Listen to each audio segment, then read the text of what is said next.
He froze up, but it's okay. We can always let him come in. We can continue talking. Really? Oh, no, you're back now. My signal bad now? You're good. You're good now. Unbelievable. You're good. Relax, man. Take it easy. Don't take it so personal. It's either a loudspeaker, wind, or no bad signal. So here we go. Man, you got the trifecta. Let me know when you. That? You're Can good. you hear me? Can you hear me now? I can hear you, bro. Oh, and perfect. You know why? Because we are back. Here I am, flying Navarro with the No BS World Tour. Today, I got the boys from the Mongo Offshore summertime long Gulf of Mexico fishing tournament. Guys, how are you today? Oh, man, doing great. Better than we deserve, man. Okay. Absolutely. You sold me on that point because at first I thought you just didn't have enough energy. I didn't think you had enough energy. I needed some excitement. And we are missing one of your partners who's driving. That's right. My bro, JD Cox, he couldn't be here. He's driving, so he'd be in and out, bad reception. So he chose not to be a part of that. And I don't want anybody I really don't want anybody driving and doing live. Yeah, we would have just put it this way, we're gonna have to do this again because we're gonna have twice the energy if JD's on here. Just put absolutely. He's the visionary. Got enough for everybody. Well, listen, I'll try to make up for it. So let's give a couple shout outs here. I see Dennis Hill, Adam, Susan Abbott, Paul, and Dennis Hill, Spanky from Galati's Yacht Sales. Spanky's here. I also see Bradley, Josh, Sean, and Eric Carlson. So now, guys, first of all, introduce yourselves. Brian, you go first. Yep, I'm Brian Johnson, born and raised here in Pensacola. Just have the passion for the blue water fishing and excited to be in this industry. And then Jeremy? Hey, I'm Jeremy Cox. I was born in Maryland but raised in Pensacola. I'm a Pensacola boy. Man, been living my dream since I was old enough to work. Very thankful for that. And starting to live out another dream of ours with my brother and Brian starting this tournament up this year, man. We're very excited.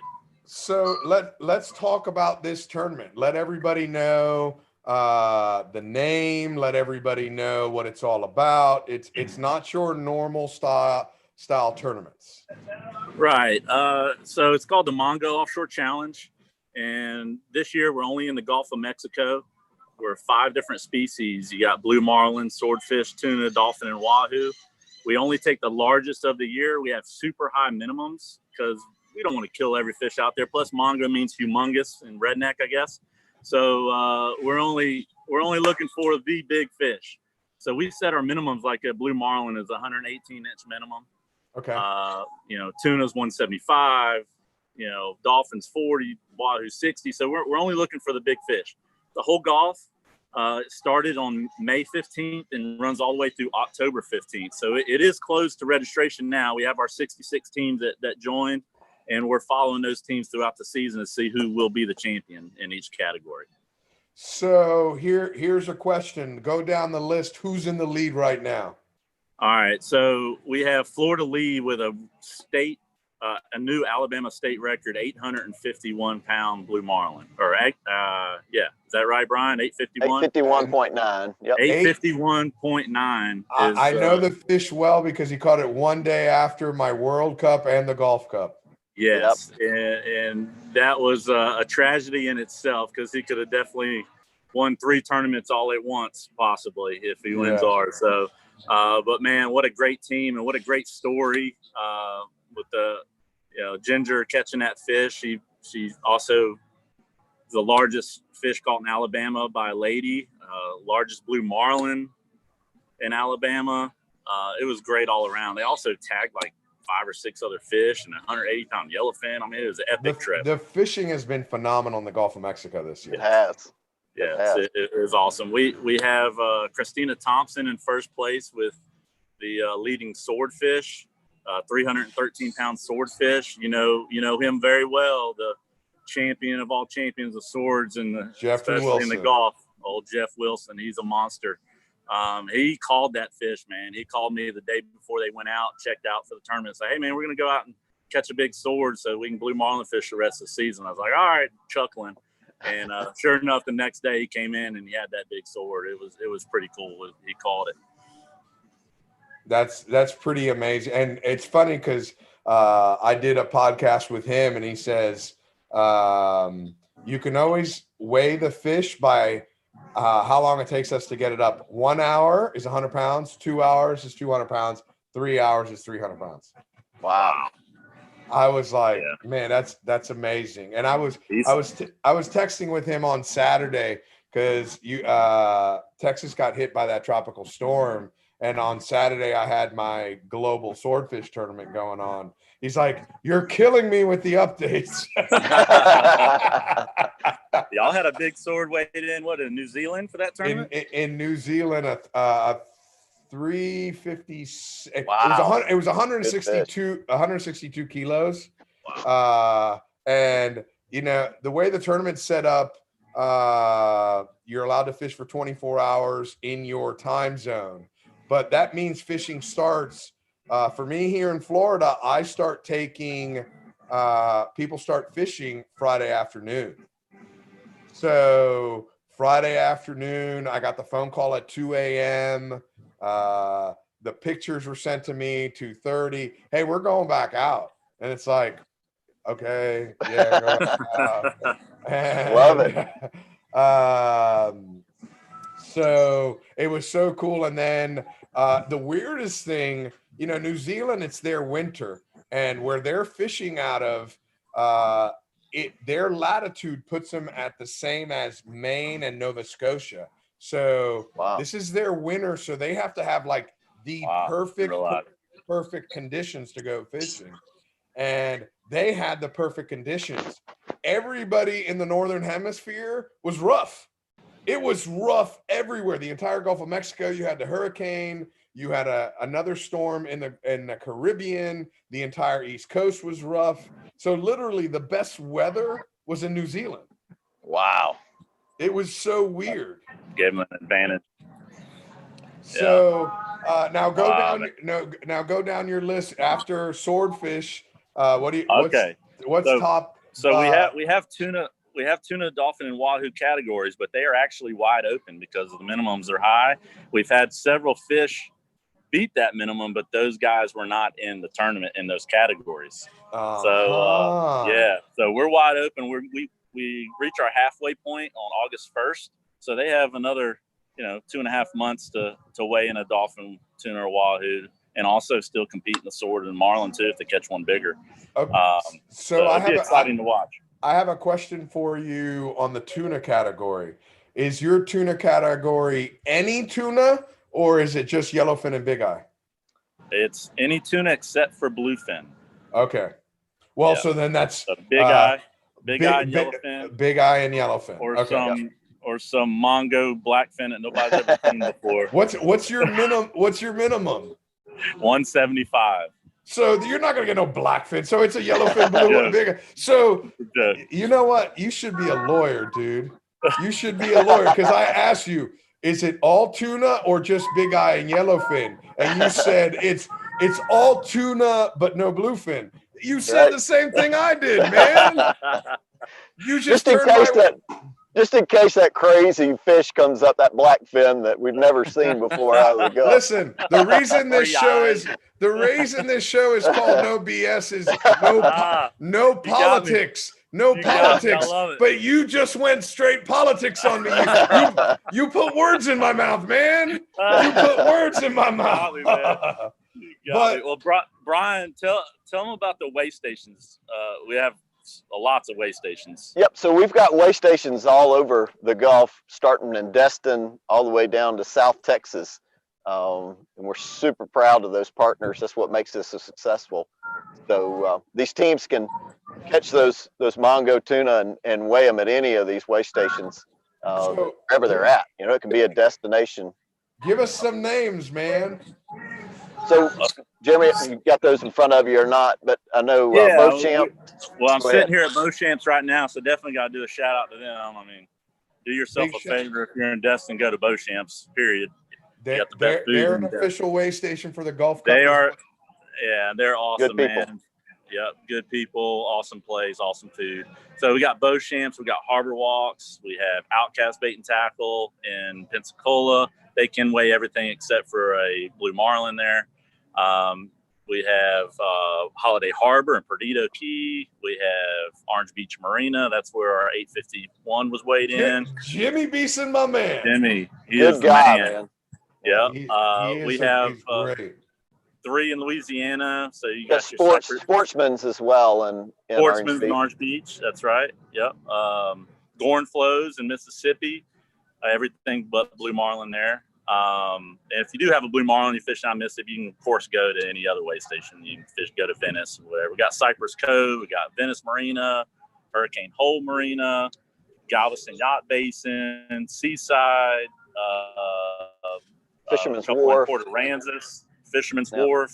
So we got it pretty much covered. And also we allow all the tournament guys, we take their weights from any tournaments they fish as well, as long as it's a sanctioned tournament with a certified scale. Perfect. That is awesome. Well, yeah, one of our goals when we got into this, even before COVID hit, is we wanted to help these marinas and just the industry in general, to promote these guys. I mean, some of these marinas are destination marinas. You know, if you go out and catch a big blue marlin and let's say you're fishing the steps, well, why not go to Beauchamp's, weigh it at Beauchamp's and try to get a slip there and spend the night there, have dinner, have a few drinks. So our goal is to try to help these marinas, help the industry in general, especially these bait and tackle shops that we've got. You know, they were going through some tough times until this COVID hit. COVID's actually been a friend to a lot of the tackle shops. Isn't it amazing how you would think it would be the opposite? Absolutely. We can't get tackle where people are running out of tackle. Yes. It's amazing our industry has done that. Somebody has a question I want to ask you. Susan Abbott says, no South Texas way stations. And I'm going to let you guys answer. We have Port Aransas. I know Port Aransas, Fisherman's Wharf. Yeah, Fisherman's Wharf. And is that your furthest south? Dolphin Docks in Port Aransas. Okay. That is our furthest south right now. Yep. Okay. We can add others. We're not opposed to adding others. We can add others mid-season. But we haven't had a demand down there. I don't have very many boats fishing south of Port Aransas yet. Hopefully next year we do. Yeah, right now it's Port Aransas is our furthest south. And it's funny because for the Gulf Cup, the Fisherman's Wharf is a way station, but this year we added one down in South Padre Island because we had a boat fishing out of there. So I believe that's where they hold the twat out of there. And so their official weighmaster called me up. Their club did. They provided me with all the information. So that would be another opportunity for you guys. I appreciate it. Yeah, JD did a lot of that work. I'm working on Lolita most of the time. I'm a full-time captain on the Lolita. So I help behind the scenes, try to get the ideas going. I was in sales for a long time, and Brian's our IT guy. And JD, everybody falls in love with JD. Whoever talks to him, he's just a great person. But he did a lot of the work getting our way stations lined up. And, you know, we also have plans to go in, you know, possibly other regions. So hopefully, you know, that's awesome. International with the same type of format, see how it works out. But we got a lot of excitement this year. We're pumped to get 66 boats. But since then, we've heard from a lot of other guys that say they're going to get in next year. So we're definitely happy for that. Now, I have to thank Paul because Paul actually put your website up on the on Facebook so people can check it out. So thank you, Paul, for doing that. But now, do you have all of your leaders up on the website right now? We do. Yes, we have them on the website, and also Brian talk about the app, Brian. Yep, absolutely. So we've got an app live in the Apple Store and the Play Store, Google Play Store, Mongo Offshore Challenge. And that app will give you a live feeds. We communicate through it. Even if you're not in the tournament, helps promote the industry, promotes the fishery. We keep everybody up to date. The leaders are in there. You can go through and see all the boats that are in the tournament, pictures of all the boats, gives you some statistics for it. So it's really cool. I know my 16-year-old loves the app. He's like, oh, it's so cool. I can go and see which boats are in it, and who's fishing where. Go look on the AIS app, on the free app, and see who's fishing where. So that's pretty cool. That's pretty cool. That's pretty cool. Yeah. Jeremy, how's the radio station going on over there at Beauchamps? Is it It's coming in and out. I want consistent so I can sing. That's my biggest thing. I was going to, because every time she goes away, I was going to jump in, but it was kind of breaking up there. So, wasn't sure if anybody else would catch it. I apologize. No, don't apologize. I'm more worried that it was breaking up. I want it consistent. I don't care about Yeah, that. man, it's rocking. My reception's not real great on my phone here, so it's probably my fault. Here, just do me a favor. Do not mention what cell service you have in case I have to get them as a sponsor. I don't. Right. I don't want you. I don't want you poo-pooing any sponsors. No. Well, it's because they're close to the military base there at Beauchamps. It doesn't have anything to do with the telecommunications. There you go. You see? What is this? No BS zone again? Listen, all military installations that are listening.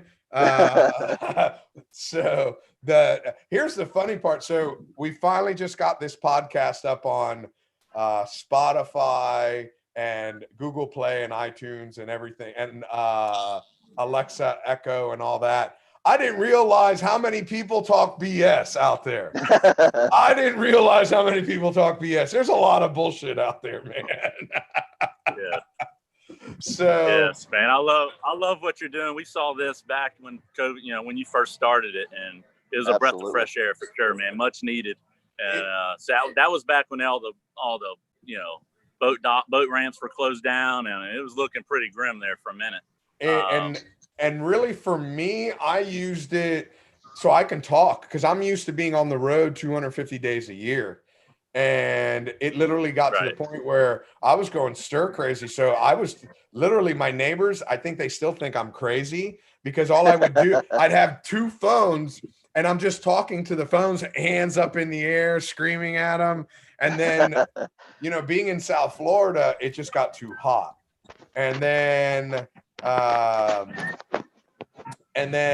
I said, let me come inside, and I created this little studio, and I'm like, there's got to be a way to get other fishermen in here. Absolutely. Let's talk.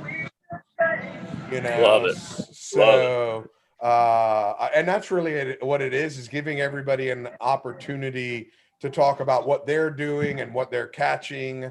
I do have a question for you really quick, Jeremy. Zach McDonald, who is Daily Sport Fishing. No killing on the no BS zone.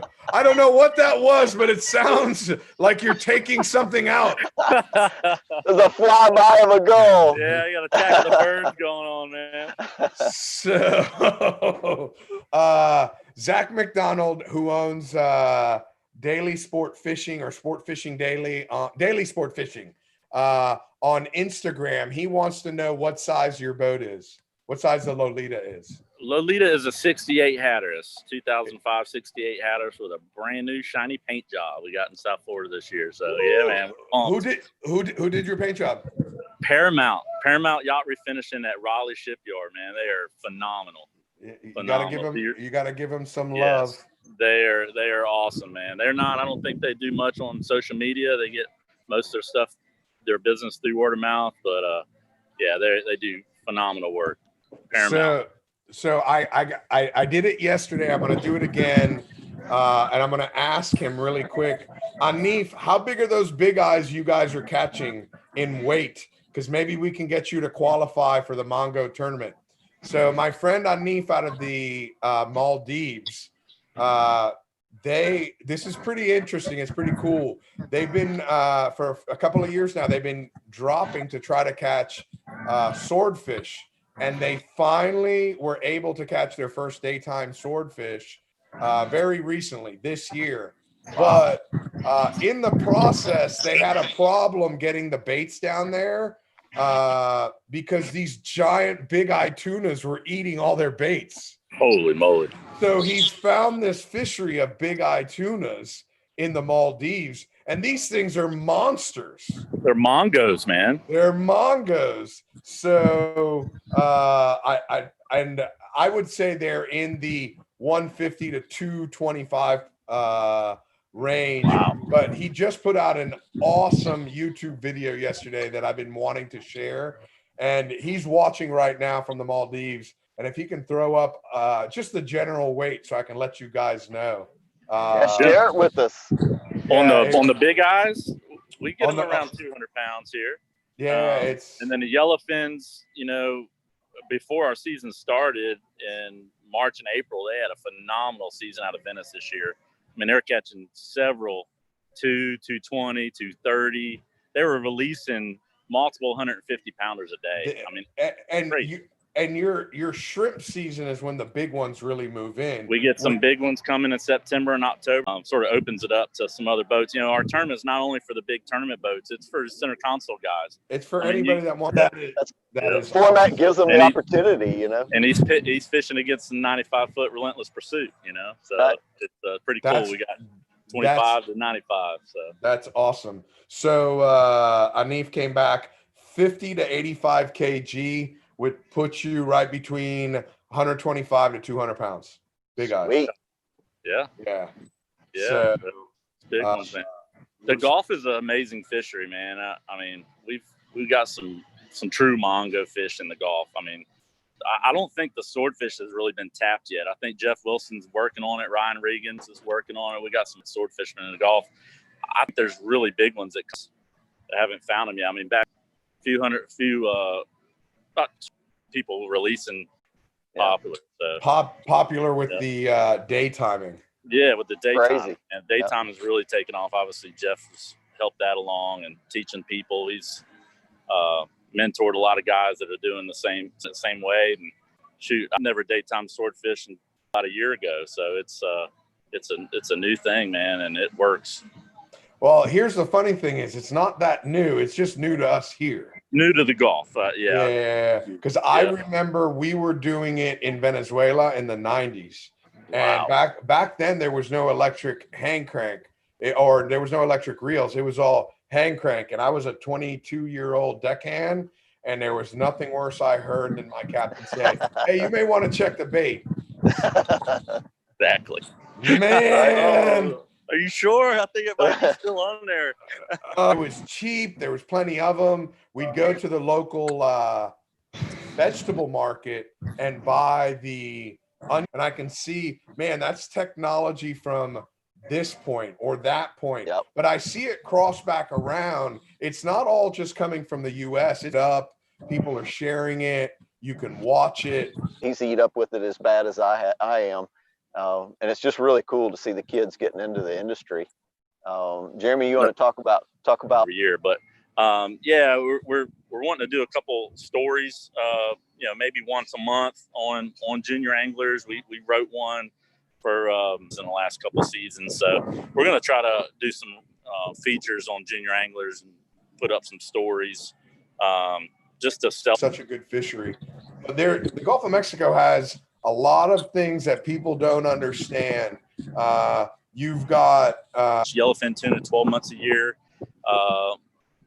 Very popular, world-renowned Captain Miles Colley has proved you can catch blue marlins. Old, spur and the steps, and we have some really good bottom contour that has good current on it. So the trolling guys still have plenty to fish. If they don't want to troll an oil rig, you want to fish bottom contour. But these oil rigs have definitely spoiled us from Texas to the Alabama coast. There's several dozen oil rigs that are, typically in blue water. You can go out there anytime on a Tuesday by yourself and catch 4 or 5 blue marlin and some tuna, and it's awesome. That's pretty cool. That's way cool that the byproduct of these oil rigs is literally a vertical artificial reef. That's Absolutely. right. Yep. It's a It vertical holds tons and tons of bait. I mean, it's definitely introduced live baiting into the Gulf. I mean, the Gulf for years and years was just nothing but pulling big plugs, maybe some dead bait. But with these oil rigs, it allows you to catch the blackfin and yellowfin that these marlin are eating and feed them back to them, and do it pretty easily. It's not easy, but it's effective, I guess I should say. And without those oil rigs, it'd be hard to live bait, the Gulf of Mexico. But that's a whole thing that's taken the tournament circuit by storm. I mean, if you don't live bait now, you don't have tons of tubes, it's hard to compete. So that's another thing that the Mongo does. It takes away the time, because you don't have to do it in 2.5 days. You have 153 days to go out there. So you can still catch the Mongo trolling, because you don't have to do it in a hurry. Or you can catch them live baiting. So it's sort of leveled the playing field. Also, for the slower boats that, we used to see a lot more 40-foot express boats in the tournament circuit 10 years ago. Now it's pretty much 60 and 70, 80-foot boats, more and more. Well, these 40-foot Cabo guys and the big center console guys and 40-foot Viking guys, the smaller boats, they can go out there and still compete. We gave them sort of a platform. You can, just take away that time. It sort of changes everything. It opens it up. Yeah. It opens it up to so many people. I have to forward a hello from Cameron, is saying, hello, gentlemen from Okinawa. So we're being watched live Awesome. in Okinawa right now. Very nice. Cam, now you know why I didn't answer your text message. He just sent me a text message first, and then he jumped on Facebook.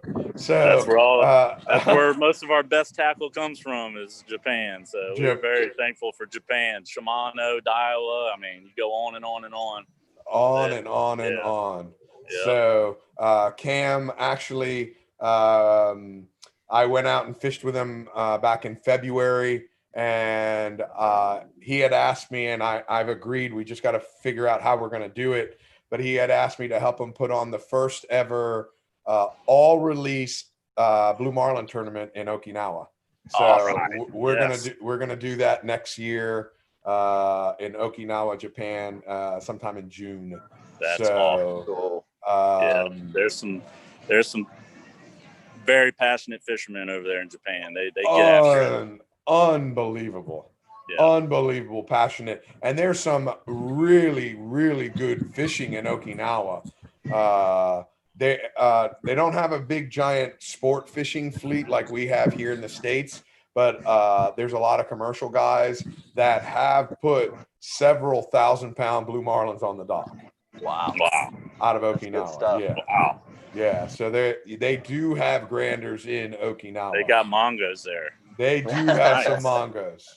Wow. They do have some mongos there. So now here's another thing that really brings into the Gulf of Mexico, besides the fads, the nutrients that are pushed out by the Mississippi River.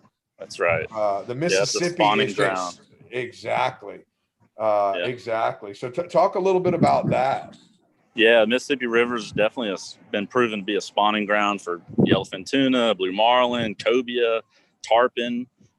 You get all these big fish coming up here throughout the season and spawning off the Mississippi River. All the nutrients coming out that mix in with the salt water. I'm not a chemist, but it does something, and it keeps the fish there. And I don't really know the whole science behind it, but it's definitely a wonderful fishery. Even before the oil rigs, it was a wonderful fishery out of there. That whole delta has been amazing. And then you throw oil rigs on top of it, makes for a mecca. I mean, obviously, look at the fishing fleet out of Venice. I mean, those guys crush it.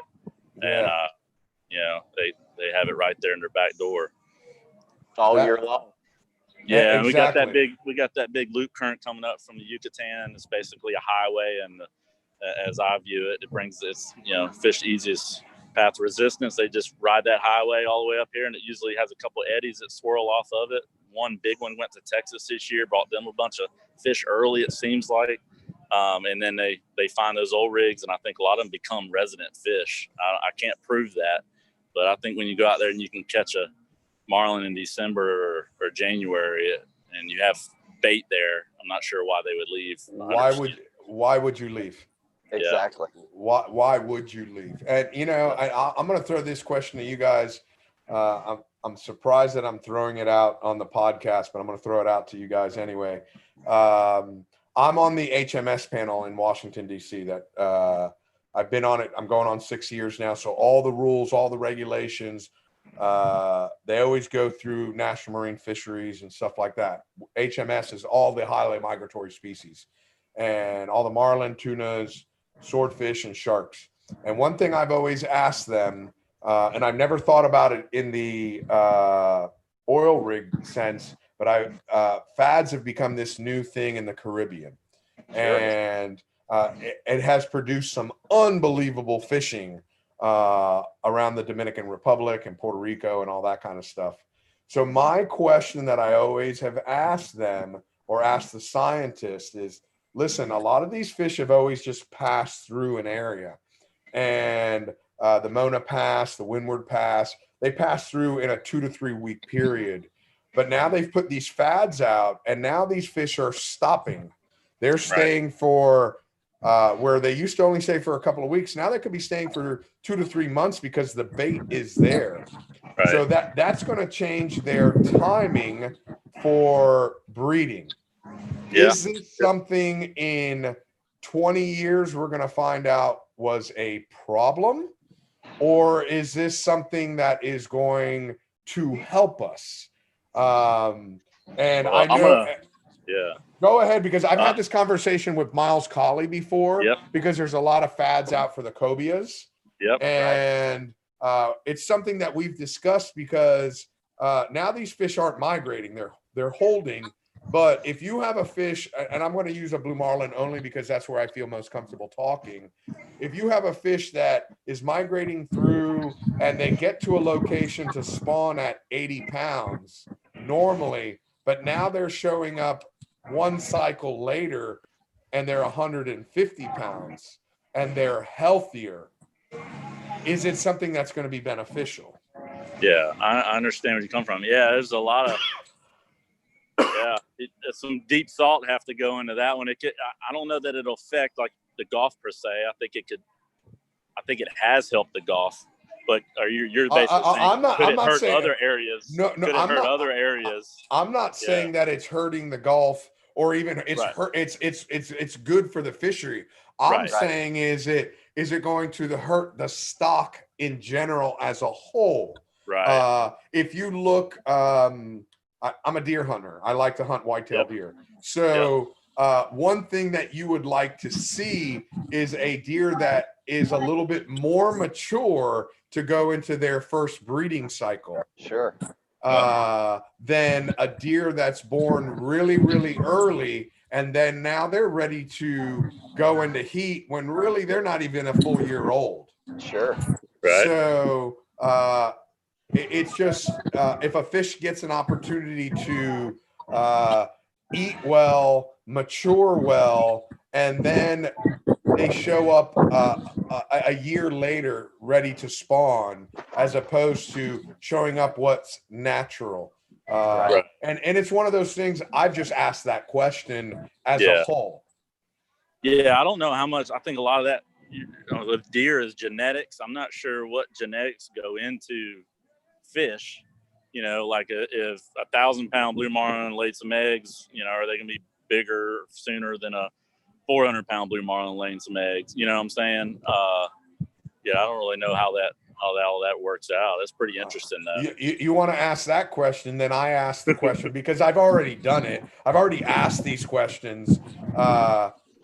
As a human, our best time to have children is in our 20s.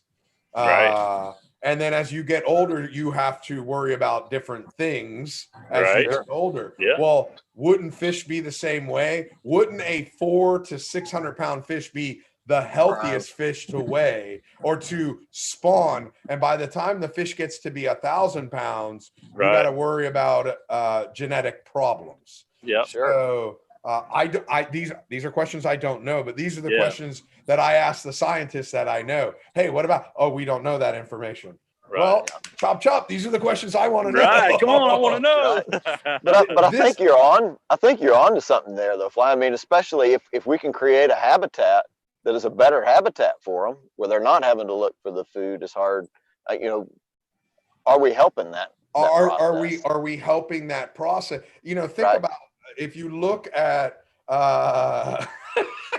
thanks, Hanif. He says, you're a crazy Cuban. We love him for that. But these are the things that I think about, because in the DR, you start running into a lot of these 20 to 50-pound fish. Well, instead of them constantly on the hunt looking for food, you are now giving them a location where they can sit, feed, their buffet.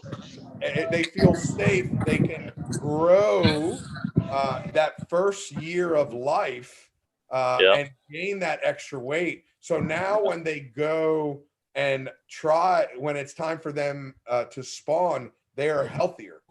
And I know. Yeah, and also the fish that they're eating, it creates a habitat for them as well, and protection. Like you go to an oil rig and there'll be thousands and thousands of blackfin tunas and bonitas and skipjacks and yellowfins, and you go to the next rig and there's more thousands, and so it creates habitat. I think it increases the lifespan on a lot of those smaller fish.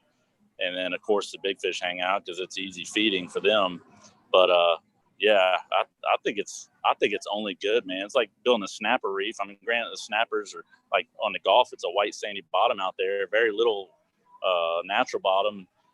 There's fish are just sort of swimming everywhere. You build it, throw a reef down, and a week later you got loaded down with snapper. Yeah, but that's very strange, because the red snapper are a very endangered species. So depends who you ask. It's a very, again, I said no politics, and here we are. You know what? This is good. This is a perfect opportunity for Brian to talk, because Jeremy's frozen right now. I know his battery was running low, so it may have died. We'll see. We may have lost Jeremy altogether. He can always call back in if we did. We have that technology. That's right. Brian, so you're the one that actually formulated all the technology behind people signing up and all that. So yeah, absolutely. Yeah, and that was a venture in itself. I mean, we didn't know what to expect, and so we shoestringed it, put it out there, and had a really good response. Which I mean, I've watched that World Cup and Gulf Cup. I've watched it for years. That's 4th of July entertainment with the family. Can't wait. All right, set the clock. Fly will be on here in a minute. And what shirt is he going to wear? What shirt is he going to wear? So we didn't know what to expect. And man, that last night we doubled our entry within about an hour and a half, 2 hours. So we were frantic, making sure everything was rolling smooth, and being in IT security, worried about this credit card process, and just that extra stress that normal folks wouldn't have, but it went smooth. And it is a lot of extra stress that what people don't understand. And as a tournament director, there's a leap of faith you have to take, because you're thinking, oh my God, nobody's interested, but suddenly at the last minute, everybody signs up. Yeah, and we knew, being an inaugural season, we had to prove ourselves. We've got a pretty good reputation in our immediate circle and on our tournaments that we fish, but we've got to prove ourselves. We're asking these people that we've never met to trust us with a 153-day tournament, and that we've got integrity. That's something all three of us, I've known Jeremy and JD for over 20 years, super close, and that's what we all said, hey, we've got to establish our integrity with these folks. So I think this year's has been a success with that. We look forward to writing those checks at the end of the season. So 66 boats signing up for our first year. And you're right, there's a lot of integrity, and there's a lot of people have to trust you. I know Absolutely. when I first started the Gulf Cup, nobody knew me in the Gulf of Mexico. I'm from the East Coast of the United States. Right. And I kept, I fished the World Cup so much, and I wasn't running the World Cup at that time. I just thought, hey man, there's a lot of big fish in the Gulf. Sure. And if we had more boats fishing on the 4th of July, I think they could win. Let's put on this tournament. And here I am. Nobody knows me. And the way I have the rules set up, it's a rollover jackpot if there's no winner. Sure. They're like, Sure. who are you that we're going to leave you with our money? Right. And this year, we had, number one, a record participation with 128. 32 boats, but we paid out $128,000. Wow. And it was so much because we had a $52,000 rollover jackpot that I was sitting on. Right. So they had to trust me. Right. Absolutely. And that's so big. It's huge. You've got to establish that so that they trust you. That's a very, very big thing. So luckily, you knew a lot of people. You had captains that were already participating, or should I say, captains that you guys were captains in the industry that people knew. And we picked up some Texas boats, and Ryan Regan down in South Texas, great guy. Matter of fact, his son weighed the first swordfish, 185-pound sword. Was the first fish we weighed. And it's really cool because it's a junior state record for Texas, the very first fish we weighed. But it's people like that were instrumental of, hey guys, I'm getting in this tournament. Y'all got to get in. This is really cool. So it's that fishing fraternity that helped get the word spread. That's that coconut telegraph, man. Absolutely. It gets out there and it goes. His phone did die. Jeremy's phone. I was afraid of that. I just got a text message. Sorry, bro. Phone died. I was waiting to see if he popped back in, but it's all cool. It's okay, Jeremy. We're starting to get to that witching hour where we try to start wrapping things up. But I wanted you to talk a little bit about more of the technical side of it. Absolutely. Well, we rolled this app out. We wanted to roll it out on the front side, but we weren't sure what we were going to have, especially with COVID on top of us. A lot of these owners, they just didn't feel right fishing, putting money into these tournaments. And we still have some owners that go, hey, look, guys, let's not advertise that we're in it. I mean, the boat's in it, but we don't want our employees. We've had to furlough half our employees. We just don't feel right. And we have some boats that didn't fish because of that, and I respect it 100%. Listen, I 100% it. Absolutely. When you start having to furlough employees, the last thing you want to do is show people that you're out fishing. Absolutely. And I know guys that they've sold their boats because of it. There was an opportunity. They sold their boats. Other boats have just shut down. I know the World Cup, I was expecting a 30% hit, and we did much better. We only took a 23% hit. Wow. But where we did take a hit was where our normal boats fish out of. Couldn't travel. They couldn't travel. I know I helped 3 guys that normally go to Hawaii. I helped them go to the Gulf of Mexico. Awesome. It was exciting. We sure expected for the winter to come out of the Gulf just because of how hot the Gulf has been. Oh. And Jason Buck and the crew of the Done Deal, an impressive fish, to take the Gulf Cup and the Big Blue Challenge. It was one of those things. It was very impressive, and Cape Verde only had 2 boats fishing. Wow. So it's set up for the Gulf this year for sure. It was really set up for the Gulf. The numbers were Gulf broke a record with 34 boats in it. The record had been 23 the year after Jason Buck won it. This year was 34. Hawaii came in next with 20, I think 25, but they're usually right there for Hawaii came in next with 20, I think 25, but they're usually right there at 50 boats, and Bermuda's there at 50 boats. Right. Bermuda only had, I want to say they had 18 boats or 17 boats. Wow. But here's where it made up. Bermuda, a lot of the boats that didn't go to Bermuda fished out of the East Coast. So North Carolina, we had like 8 boats out of North Carolina. That's so cool. Yeah. So, and listen, a couple of years ago when you had that 912 in the Big Rock. Yeah, absolutely. That 912, I mean, that's a showstopper right there. Any day of the week. Exactly. So it's just catching the right fish on the right day. Listen, Jason Buck is a perfect example. This year, that 667 was bigger than the fish they won the World Cup with. Right. And so the year they won the World Cup was 600 pounds. So you just got to catch the right fish on the right day. At the right year. Exactly. You know? So cool. So on that note, is there anything that you want to add to this? Any good news? Just a good luck day. We've got a lot of tournaments going on in the Gulf. A lot of our boats will be fishing. You got the Lone Star Shootout, the Texas Billfish Classic this weekend.